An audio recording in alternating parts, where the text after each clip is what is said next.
Alors beaucoup m'ont dit que, beaucoup d'amis à moi m'ont dit qu'ils ne comprenaient pas la chronologie exacte pour comprendre le manga en son entièreté. Et donc je vais vous aider un petit peu. Tout d'abord, il y a la série originale Captain Tsubasa, la plus connue, la plus vendue évidemment, donc en 37 volumes. Voilà, donc vous pouvez la trouver partout. Librairie, Fnac, espace culturel, partout vous pouvez la trouver. Voilà. C'est la plus simple puisque les autres sont très compliqués.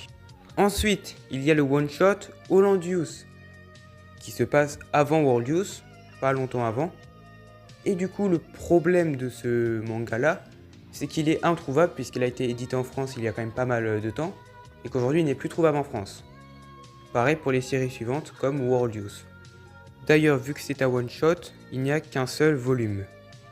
Et si vous voulez des résumés des arcs, je pourrais le faire. Ensuite, Worldius en 18 volumes.